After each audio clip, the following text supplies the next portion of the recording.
1968 ഇംഗ്ലണ്ടിലെ ഒരു ഉപേക്ഷിക്കപ്പെട്ട വീട്ടിൽ ഒരു കൊച്ചുകുട്ടിയെ മരിച്ച നിലയിൽ കണ്ടെത്തി. കൊലയാളിക്ക് വെറും 11 വയസ്സായിരുന്നു പ്രായം. അവളുടെ പേര് മേരി ബെൽ എന്നായിരുന്നു. അവൾ സൗമ്യമായി സംസാരിക്കുന്ന, ഒതുങ്ങിയ, കറുത്ത മുടിയും വിളറിയ ചർമ്മവുമുള്ള ഒരു കുട്ടിയായിരുന്നു. ഒരു സാധാരണ കുട്ടിയെപ്പോലെയാണ് അവൾ കാണപ്പെട്ടത്. പക്ഷേ അവളുടെ കണ്ണുകൾക്ക് പിന്നിൽ എന്തോ തകർന്നിരുന്നു. മേരി 3-4 വയസ്സുള്ള 2 ആൺകുട്ടികളെ കഴുത്തു ഞെരിച്ചു കൊന്നു. ഒരാളുടെ വയറ്റിൽ എം എന്ന് കൊത്തിവെച്ച നിലയിലും മറ്റേ കുട്ടിയുടെ ജനനേന്ദ്രിയം വികൃതമാക്കുകയും മുടിമുറിച്ച നിലയിലുമായിരുന്നു. അവളിത് ഒറ്റയ്ക്കായിരുന്നില്ല ചെയ്തത്. അവളുടെ സുഹൃത്ത് നോർമ ബെല്ലും അവളോടൊപ്പം ഉണ്ടായിരുന്നു. പക്ഷെ മേരിയായിരുന്നു എല്ലാത്തിനും നേതൃത്വം നൽകിയിരുന്നത്. പിന്നീട് അവൾ കൊലപാതക സ്ഥലത്തേക്ക് തിരിച്ചുപോയി പോലീസ് ജോലി ചെയ്യുന്നത് നോക്കി ചിരിച്ചു. കൂടാതെ മറ്റാരും അറിയുന്നതിന് മുൻപ് ഒരു കുട്ടിയെ കൊന്നതിനെക്കുറിച്ച് കൂട്ടുകാരോട് പറയുകയും ചെയ്തു.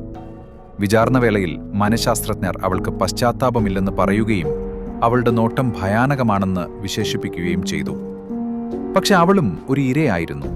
പീഡിപ്പിക്കപ്പെടുകയും അവഗണിക്കപ്പെടുകയും ഒരു ദുരിത ജീവിതത്തിൽ വളരുകയും ചെയ്ത ഒരു കുട്ടി. കോടതി അവളെ മനഃപൂർവ്വമല്ലാത്ത നരഹത്യയ്ക്ക് ശിക്ഷിച്ചു. കുറഞ്ഞ ഉത്തരവാദിത്തം ചൂണ്ടിക്കാട്ടി അവളെ ഒരു സുരക്ഷിത കേന്ദ്രത്തിലേക്ക് അയച്ചു. 23-ാം വയസ്സിൽ അവൾക്ക് പുതിയ പേരും പുതിയ ജീവിതവും പൂർണ്ണമായ അജ്ഞാതത്വവും നിയമപരമായ സംരക്ഷണവും നൽകി. ഇന്നുവരെ അവൾ എവിടെയാണെന്ന് ആർക്കും അറിയില്ല. അവൾ ഒരുപക്ഷെ സ്വന്തം കുടുംബത്തോടും കുട്ടികളോടും കൂടി ശാന്തമായി ജീവിക്കുന്നുണ്ടാവാം. കാരണം മേരി ബെൽ 2 ജീവൻ മാത്രമല്ല എടുത്തത്. ഒരു കുട്ടിക്ക് തിന്മയുടെ മുഖം വരുമ്പോൾ എന്ത് സംഭവിക്കുമെന്ന ചോദ്യം അവൾ ലോകത്തോട് ചോദിപ്പിച്ചു.